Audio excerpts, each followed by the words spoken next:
Hey guys, what's up? It's me, Michaela Fadovic, and I am the broker owner of Elite Class Property Management and Real Estate Company. Hi, and I'm Tamara Factory, broker and owner of Elite Mortgage. So today, guys, we're going to be talking about tenant horror stories, because what better way to start the weekend off, or week, or whenever you're watching this.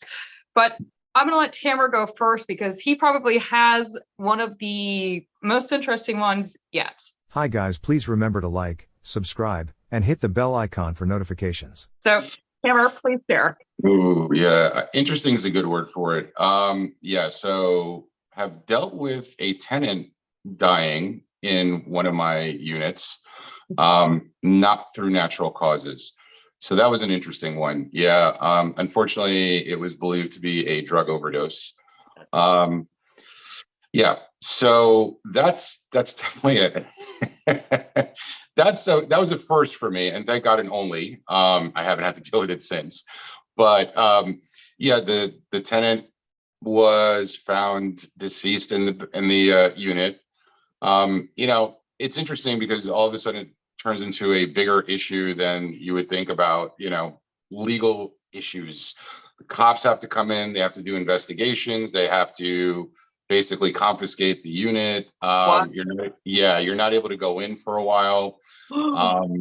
So yeah, and it was the worst part of it is there was like no next of kin situation. So there was no one to contact, no one to let know what had happened to a relative or a family member.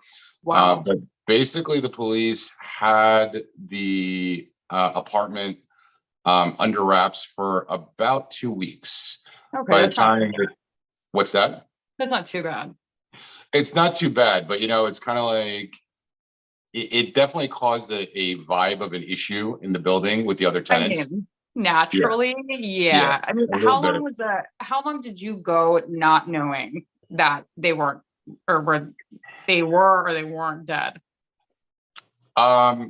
It must have been a few days, because the reason we got reported, it was one of the other tenants complaining about a smell coming from the unit. And yeah, and like I said, unfortunately, they had no next of kin. So it wasn't like there was someone looking for them, particularly.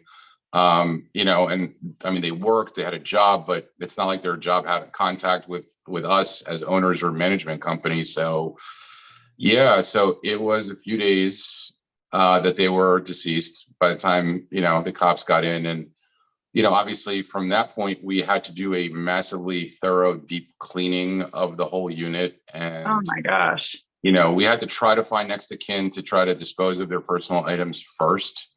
But there was nobody. There was no, their emergency contact that they had on their application was not related to them, and they had no information about family. So yeah, so police for about 2 weeks. And needless to say, we did a little bit of due diligence, tried to find their next of kin. No luck there. We ended up, the emergency contact basically it said to us, look, at this point, I'm not sure of any living relatives. You can go ahead and dispose of all their items, which we did.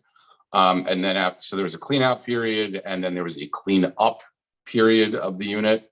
I don't know if anyone's ever gone through this experience, but the cops don't necessarily leave the unit in nice order when they're done. They pretty much make their mess and then they just walk away, and it's kind of on you as an owner to deal with it. Wow. Yeah. And then we after that we had to get someone in to clean, disinfect, and then we ended up repainting. And so it was quite a while. And again, we weren't like, okay, now we get the place back, let's just empty it out. We spent a couple of weeks trying to find somebody. So yeah, it was probably offline for, I'd say, a total of about 8 weeks that the unit was offline. But that's probably the most troublesome situation I've ever had to deal with. It's not the only one, but that was kind of a big one. Yeah, that's definitely, I have not had a tenant die on me yet. And I put a big emphasis around that because I won't put it past it not happening. Eventually it's gonna sometime happen potentially. So yeah. Law of averages, right? That's crazy that they just, wow. Did you have to disclose to new incoming tenants that someone had died in that unit or no? No. So the law required that if there was a murder that had occurred, you would have to disclose, but people die. People die. You know what I mean? Or I guarantee you 100% that everyone is watching this is going to die at some point.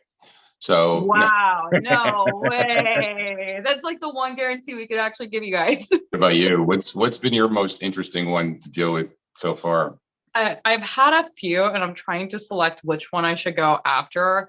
Like this past month has just been absolutely absurd. I've had tenants who were squatters that were like homeless, that were basically doing drugs, that could have also ended up dying. You know, I've dealt with that situation, but they didn't die. Luckily, they left willfully. And then I've also dealt like with right now, I think this is probably one of my most headaches right now. And it has to do with this tenant who moved into, it was a quick move in. Okay, you guys. And if you ever have a quick move in, I highly suggest not to do them. I'm actually now implementing not doing such quick move ins just because of the fact of what I experienced, unless it's done a very specific way. So we had a tenant, she and her kids were coming and they're like, we really need to move into this rental very quickly. And I'm like, okay, that's awesome. No worries. We'll get everything squared away. You just pay online and XYZ. So we move forward. She moves into the house. And then literally almost like a week after she moves in, her payment bounced. And I'm like, what the heck is going on? Because I had the funds deposited into my bank account. I'm like, we're good to go, you know? The processor literally went into my bank account, took out the funds, charged me a fee, and was like, oh, sorry, it didn't clear. And I'm like, okay, well, that's interesting. So she pays it again. The balance is clear. Money comes in, money gets taken out. I'm like, what the heck is going on? So now we're at the end of the month. This tenant has been living in this house for free all month. Didn't ever pay. It's the first month she moved in. And I'm like, well, I'm never allowing move-ins now to be digital payments. Now every single move-in needs to be on cashier's check, unless it's like they're not moving in for 30 days, 40 days, or 15 days.